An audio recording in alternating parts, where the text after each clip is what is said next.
She didn't ask his name, didn't ask what happened to him, didn't even ask why he was sleeping behind her barn. She just brought him a bowl of stew and left the barn door open. No cameras, no expectations, just one act of quiet kindness on a cold North Carolina night. What single act could bring helicopters to her field?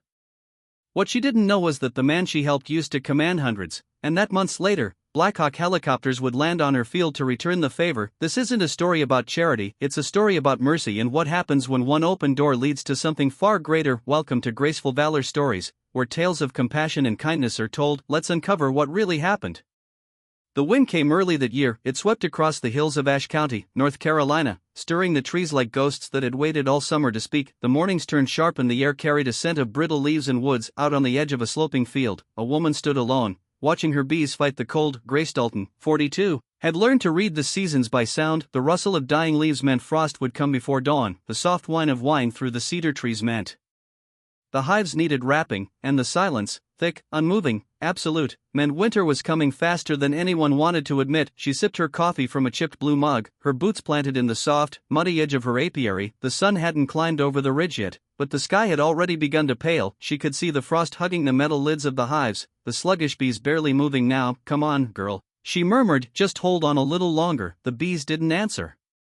They never did. Grace owned 12 hives, one rusted truck, and exactly $34 in her checking account. Her husband, Michael, had built the barn with his bare hands 12 years ago, back when they still believed this land could save them. He'd been a combat engineer in the Gulf War, came back with damaged lungs and a fierce love for things that buzzed. Bees, Grace always thought, were a perfect reflection of him. Quiet, purposeful, relentless. Michael passed away 4 winters ago, lung cancer. It moved faster than either of them could track. When he died, he left her the land, the hives, and a pile of unpaid medical bills big enough to choke a bank manager. She kept going anyway, not because she believed in miracles, but because there was nothing else to do. That night, Grace lit the last stick of oak in her wood stove and sat at the kitchen table, rubbing at her knees. Cold settled deep in her bones now. She didn't complain. There was no one to complain to. The bills were spread out in front of her like a quiet threat. Electricity, feed, veterinary clinic, notice, mortgage overdue by 74 days. She rubbed her temples and closed her eyes. Just get through the week. Then came the noise. It wasn't loud, just a thump, like wood shifting against wood. Grace's eyes opened slowly. Another sound, a creak. She grabbed the flashlight from the hook near the door and stepped outside. The wind slapped her face the moment she opened it, cold, bitter,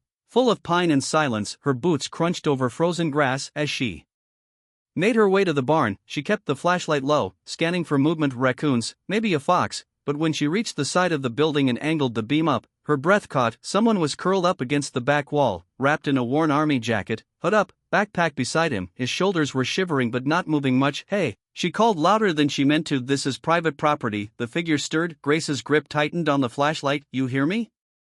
He turned slowly. The hood fell back just enough for her to see his face, weathered, dark-bearded, hollow-eyed. I'm not here to steal, he rasped, just needed somewhere out of the wind. Her heart thumped. Who are you? He hesitated, then looked down. Name's Samuel Dean. There was a pause. His voice sounded like it hadn't been used in days. Grace looked him over. Boots caked in mud, left knee stiff, eyes sharp, but tired, deep lines carved into his cheeks. There was something familiar in the way he sat, half alert, half surrendered. You a vet? She asked cautiously. He nodded once. Marines. How long you been out here? Few days, just passing through. Grace considered calling the sheriff. It would have been the logical thing, but the way he sat, like a man who'd already been judged 100 times, stopped her. You hungry? She asked, surprising herself. Samuel didn't answer right away, then slowly he nodded. Get inside, and you can warm up by the stove. He didn't speak much as he ate. Grace gave him the leftover stew she'd made 2 nights ago with half a biscuit and a slice of cheddar. He sat at the edge of the table, barely making a sound, eating slowly, carefully, the way people eat when they aren't sure when the next meal will come. She watched him in silence. His jacket was Marine Corps issue, faded, his hands were calloused, scarred across the knuckles, his left ring finger was gone. You on the road long? She asked. A while. Where you headed? He shrugged. West. Maybe, depends what. I find. She didn't press. The fire crackled quietly between them. After a while, she stood and pulled a folded blanket from the couch. You can sleep in the barn, she said. It's not warm, but it's dry. He looked at her like she just handed him something sacred. I don't want to trouble you, he murmured. You already did, she said bluntly, but I'm choosing not to mind. What mysterious gift will Samuel leave behind? Stay tuned on Graceful Valor Stories. She woke early before the sun as always. The barn was quiet. She peeked inside. He was gone, blanket folded, empty mug near the hay bales, a piece of cardboard on the workbench with 4 words scrolled in thick marker. There are still good people, and beneath that, just his name, SD. The days passed. Grace didn't expect to see him again. Men like that, They drift, they never linger, but something about that encounter lingered with her. She'd seen those eyes before, in Michael, in the mirror. The week wore on with silence and setbacks. 2 hives collapsed in the frost. The farm co-op cancelled their winter order. Her truck wouldn't start. Then came the letter, unmarked envelope, no return address, inside a single sheet of paper folded once, no signature. I'd been in darker places than I care to name, but that night in your barn, something shifted. Thank you for seeing me when I didn't want to be seen. No name, no address. But she knew. The next day, Grace stood at the edge of her field, the wind whispering past the frost-covered grass. She stared at the old barn, its boards cracked, roof sagging. She touched the folded letter in her coat pocket. No one else knew, not the bank, not the co-op, not the neighbors who hadn't knocked in weeks, but she knew something had changed, not in the world, but in her. The days blurred after the letter. Grace kept the paper folded tight in the inside pocket of her coat, close to her chest like a heartbeat. She didn't want to forget. She didn't tell anyone, not the feed store clerk, not the loan officer who left another message about resolution options, not even the old woman at the post office who'd known her since high school. Some things weren't meant for sharing, they were meant for carrying. The weather turned sharper in early November. One morning, Grace stepped out to find the barn door slightly ajar. At first, her heart jumped, then settled. Wind maybe, or the latch just worn loose. She walked across the frost-laced yard, boots crunching with each step. When she pushed the door open, everything looked the same, except for one thing. A small wooden box sat on the old workbench, carefully sanded, polished, rough edges smoothed by hand. The lid had a tiny brass clasp and etched faintly into the side in blocky letters, "For G." She stared at it for a long time before touching it. Her fingers hesitated on the lid, then lifted it open. Inside was a metal, bronze, weathered, shaped like a shield, a Marine Corps commendation, old enough that its edges had dulled with time. Beneath it, folded carefully, was a note. "This sat in my pack for 10 years, thought I'd buried the man who earned it. Turns out he just needed a night in your barn."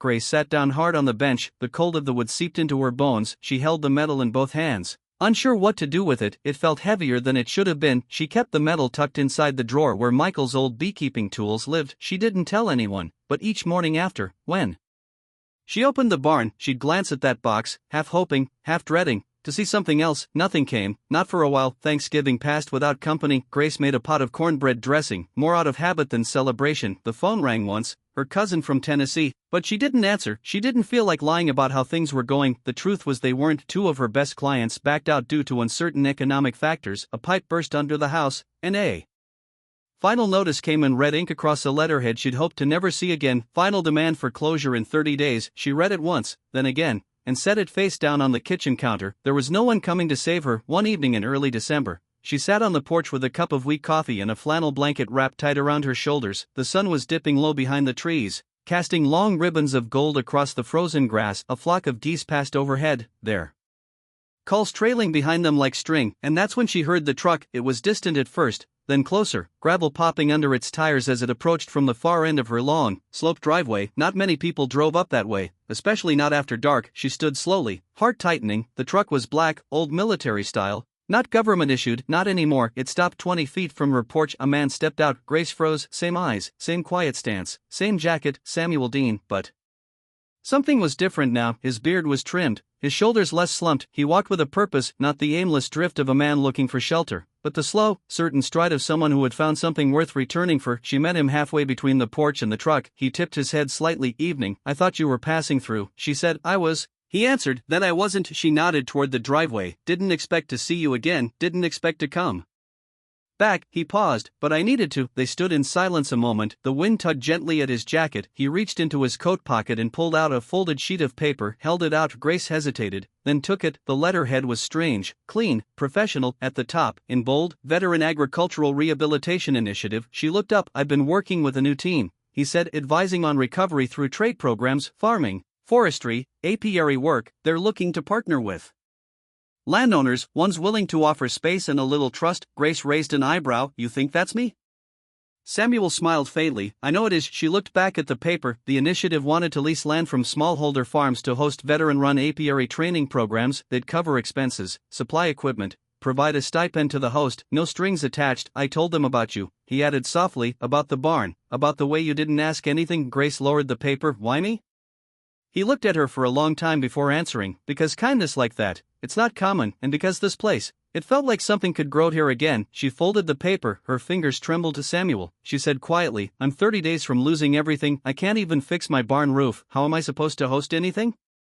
He reached into the truck and pulled out another envelope, this one thick, sealed with a stamp she didn't recognize. "Let me help," he said. They sat at the kitchen table just like they had that first night, but now the air between them felt different, still quiet, still careful, but warmer. Grace opened the envelope. Inside were 3 documents: a letter of commitment from the initiative, a check, first of 3 installments, a personal letter, handwritten in looping cursive. "Miss Dalton, we've heard what you did for one of our own, and we believe in building things where kindness is planted. Consider this your land's second chance. Sincerely, Veterans Rebuild Foundation." Grace didn't say anything for a long time. Finally, she looked at Samuel. "You did all this?" He shook his head. "No, you did. When you open that barn door, what incredible transformation will unfold next?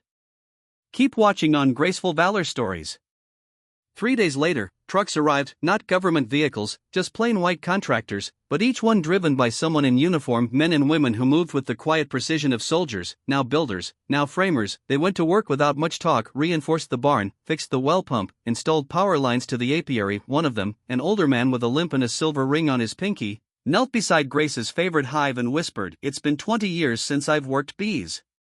Didn't know I missed it till now." She just nodded. At night, the property glowed, not with electricity, but with life. Someone started a fire pit behind the barn, another made coffee strong enough to wake the hills. Grace brought out mason jars of last year's honey and watched strangers sit close around a flame like brothers long separated. Samuel stood near the edge of it all, hands in his pockets. She walked over. "They're not just fixing my barn, are they?" she asked. He shook his head. "No, they're fixing themselves." He gestured to the lights, the laughter, the smell of smoke and cold air. "This is what coming home is supposed to feel like." Grace didn't reply. She just stood beside him and let the warmth from the fire wrap around them both. On the 4th morning, Samuel found her near the fence line, watching the frost melt from the grass tips. He handed her a small object, heavy, cool to the touch. She turned it over. A coin, circular metal, engraved on one side with the emblem of the Marine Corps on the other. "Shelter given, hope rebuilt." Her throat tightened. Samuel spoke softly. "We give these to civilians who remind us what we fought for. Most folks don't get one." Grace stared at it, then whispered, "I'm not sure I deserve this." "That's why you do," he replied. The work didn't stop with the barn. What began as a repair effort quietly turned into something else, something larger, something steady. The kind of movement you don't notice until it's already grown roots under your feet. Within 2 weeks, Grace's property had changed. The sagging roof was now strong timber. The rotted fence posts had been replaced with fresh cedar lined tight with new wire. Inside the barn, rows of newly painted hive stands waited, 20 in all, enough for a full apiary training program. The land had never looked this clean or this hopeful, but it wasn't just about lumber and wire and bees. There was a pulse here now. People kept showing up, veterans from the area, from other states. Even word had spread through whatever quiet channels people like Samuel used. Some drove in from as far as Pennsylvania, others came by bus, duffel bags in hand, boots worn thin. They weren't loud about it, they just came. And Grace, who had once thought she'd finish her days alone on this land, now brewed 2 pots of coffee every morning and kept extra chairs by the fire pit. One afternoon, as she hauled a bag of feed toward the goat pen, she saw a man standing at the edge of her property, mid-50s, tall, stiff. Posture that said military long before his jacket confirmed it. He watched the barn for a long moment before stepping forward. "Excuse me," he called gently, "is this the Dalton farm?" Grace nodded, wiping her hands on her jeans. "It is. You here for Sam?" "No, ma'am, I'm here for you." He handed her an envelope. It was thick, official, marked with the insignia of the Department of Veterans Affairs. Grace swallowed. She stepped back onto the porch to read it. Inside, a formal letter of commendation, a funding offer, and something that made her knees go weak: designation of Dalton Farm as a regional site for veteran agricultural rehabilitation program. Samuel appeared beside her. He didn't say anything, just watched her face. "You didn't tell me," she whispered. "You wouldn't have believed me if I had." Her eyes scanned the document again. "They want to make this a permanent site." "They do? You built something here?" "Grace, something real." "I didn't build this." Samuel looked at her gently. "You opened the door, that's all it ever takes." The next day came the helicopters, 2 Blackhawks, blades sweeping the treetops like thunder. They landed not 20 yards from the east field, sending straw and dry leaves swirling like a golden storm. Grace shielded her eyes as men in uniform stepped out, not in combat gear, but in crisp dress blues, insignia shining in the sun. One of them, a tall man with silver hair and a voice like gravel, introduced himself as Colonel Morgan, Director of Eastern Veteran Operations. He shook Grace's hand firmly. "We're here today because a soldier once told us about a woman with nothing left to give, who gave anyway." Grace didn't know what to say. Samuel stood just behind the colonel, quiet, watching. A photographer snapped a photo of the handshake. Someone in a suit handed her a folder. Reporters, 2 or 3 from local papers, scribbled notes from behind the tree line. Grace wasn't sure what felt stranger, the sound of helicopters landing in her hayfield, or hearing her name spoken in a military citation. Later that afternoon, after the speeches, after the applause, after everyone had shaken her hand like she was something more than just a stubborn woman with a barn, she found herself back at the fence line. Samuel joined her there like he always did. "Well," he said, "you've officially gone viral in the veteran community." She gave him a sideways look. "They make stickers for that." He smiled. "You okay?" he asked after a pause. Grace nodded slowly. "Just trying to catch up. This wasn't what I planned." "It rarely is," he said, "but that doesn't mean it isn't." Right that night, after the last truck rolled away and the Blackhawks disappeared beyond the ridge, Grace stood alone in the barn. The light was low. The new hives gleamed under the soft glow of hanging bulbs. The air smelled of cedar and beeswax and fresh paint. She ran her fingers along the edge of the nearest hive box. Then she noticed something on the center workbench, a folder of plain manila with her name written in small black letters across the front. Inside, a handwritten note. "Grace, you saved my life before I knew it needed saving. I'd given up, not just on people, but on my own worth. That night you opened the barn, I hadn't spoken to another human in 6 days. I hadn't slept indoors in over a month. I didn't think I deserved a second chance, but your silence that night, the way you didn't ask, didn't question, it changed everything. You reminded me that there's still room in this world for quiet mercy. I'm going to keep building now, and it started with you. Thank you." She stood there a long time after reading, then, without realizing it, she folded the letter gently and slipped it into her coat pocket right beside the first one. The following week, the program began in full. 10 veterans arrived, then 12, then 16. They built hives, cleaned fencing, learned to handle bees with steady hands and quiet breath. Some had never farmed a day in their life, others had grown up in it, then left for war, and never thought they'd come back to the soil. Grace watched as they opened up, not fast, but real. One morning, a young man named Kyle, barely 30, eyes always cast down, sat beside her after the morning session, and said softly, "Ma'am, I haven't slept this well since Iraq." She smiled. "It's the bees, they don't judge." He laughed, the sound scratchy from disuse. One evening, Samuel didn't show up for dinner. He wasn't in the barn, wasn't out in the fields. Grace checked the gravel road, the tool shed, even the old half-off. Nothing. Worry crept in, slow and cold. She waited an hour, then 2. Just as she reached for her coat to start walking toward the woods, she heard footsteps. He appeared on the porch, wind-blown and muddy, but smiling faintly. "Sorry," he said. "Took a drive. You all right?" He paused, then nodded. "I am now." She studied him. Something happened. He reached into his jacket and pulled out a folded photo. It was old, worn, a snapshot of 5 men in desert gear, arms around each other. One of them, the one in the center, was Samuel, younger, smiling. "They're all gone," he said quietly. "All but me." Grace didn't speak. He looked up. "I visited their families today, told them what we're building here, told them it's because of their sons that I'm still standing." Tears didn't fall, but his voice cracked just once, and that was more than enough. Grace reached over and took his hand. They sat on the steps as the stars came out, silent together in a way that only grief and gratitude can teach. 2 days later, another envelope arrived, this one from the Veterans Agricultural Council. Inside, approval for Phase 2, grant extension, new equipment, a mobile classroom trailer, and at the bottom of the letter, the Dalton model is being considered as a template for national expansion. Grace blinked. The Dalton model, it sounded like a product, like something engineered, not a barn, not a cup of stew, not a night of mercy that no one ever expected to matter. But she understood it was never about structure, it was about what that structure held: people, healing, hope. That night before bed, Grace walked the property one last time. The fields were quiet, the barn stood tall, the air smelled like coming rain, and as she looked up at the stars, clear and cold and endless, she whispered 2 words into the night: "Thank you." She didn't know exactly who she was speaking to. Maybe Michael, maybe Samuel, maybe the quiet force that had guided a tired man to her field that one cold night in autumn. But deep down she knew some seeds take longer to bloom, and some mercies don't show their harvest until the sky opens above you, and you realize you're standing in a field full of second chances. Spring arrived late in the mountains, but when it did, it came all at once. The fields behind Grace Dalton's farmhouse turned soft and green, wildflowers pushed through gravel, oh well, like they had something to prove, and the bees, her girls, woke hungry and full of purpose. The barn doors stayed open most days now. Inside, laughter echoed through the rafters. The veterans called it the hive, not just because of the bees, but because something real buzzed inside it: connection, rhythm, healing. And Grace, she moved with quiet steadiness through it all. She made strong coffee in the mornings, she showed new arrivals how to handle the hives without fear, and when someone couldn't sleep, she kept the porch light on. She'd long since stopped asking why this was happening or how. Some gifts don't come with explanation, they just arrive. One Saturday in late April, a young man named Luis stood by the barn, a small wooden box in his hands. He was 28, Army, 2 tours, and the kind of silence that came from seeing too much too fast. Grace saw him hesitate, then approach. "I made something," he said, voice rough with nerves. "For you." She opened the box. Inside was a carved honey dipper, hand-whittled, smooth grip, tiny bee etched into the handle. Grace didn't speak, she ran her fingers over the detail. Luis looked down. I didn't know what to say for months. But this place, it brought me back to myself. He glanced at her, eyes glassy. Thank you. She placed a hand on his shoulder. You don't have to say anything, Luis, but I'll keep this forever. By June, the Dalton model had officially been replicated in 3 other states. Samuel spent more time traveling, visiting sites, training teams,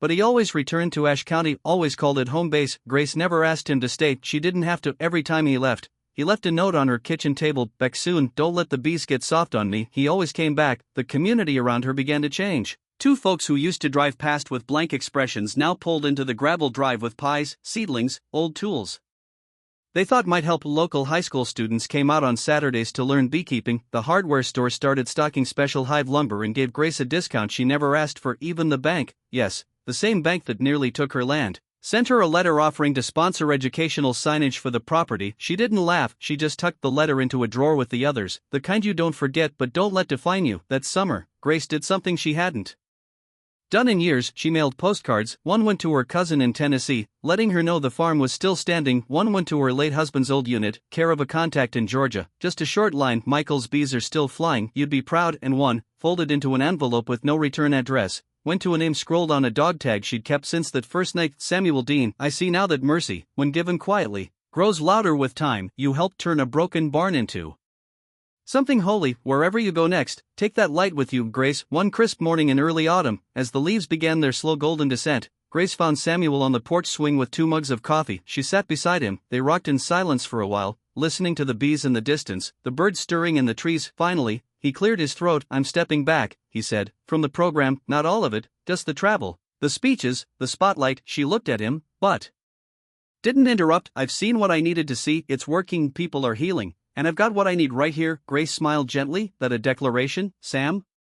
He chuckled, a low sound that felt like warmth. Maybe it is. Later that week, they held a harvest dinner on the lawn. Long wooden tables stretched under the string lights, honey-roasted carrots, smoked brisket, fresh bread, apples from Grace's trees. Veterans, neighbors, friends, everyone came. Grace stood to speak near the end, not one for public words, but knowing she owed them something. She held up the carved honey dipper from Luis. This isn't just a tool, she said, it's a reminder. She paused, her voice steady, full of soil and sorrow and strength. We keep these little things, a dipper, a coin, a folded note. We keep them not for their shape, but for what they carry, for who they remind us we once were, or who we could still become. She looked out across the faces, some weathered, some young, all listening. This land almost broke, I almost let it, but someone knocked at my barn one night and without knowing it brought everything back to life. She held her glass high. To mercy, given without reason. The crowd echoed her. To mercy. That night, after the last plate was cleared and the fire pit burned low, Samuel placed something beside her on the porch table. It was a frame, inside a photo, grainy black and white, a shot from months ago. Her barn, 2 figures, one standing, one seated, lit only by the slant of morning light. Someone had labeled the bottom corner with a pen. The moment everything changed, Grace touched the glass. She didn't ask who took it, didn't need to. Winter came again, but this time it wasn't unwelcome. The hives were strong, tucked beneath blankets of burlap and pine straw. The barn glowed softly each evening, and in the farmhouse, Grace kept the fire going, even on nights she didn't need it, just in case someone was passing through. One evening, as snow began to fall in soft spirals across the yard, Samuel handed her a new envelope. Inside, a land deed cosign. He didn't say anything at first, just looked at her. She blinked at the signature, her name. His name. You bought it, she whispered. Not bought, he said. Invested in you, in this. She touched the paper like it might disappear. Why?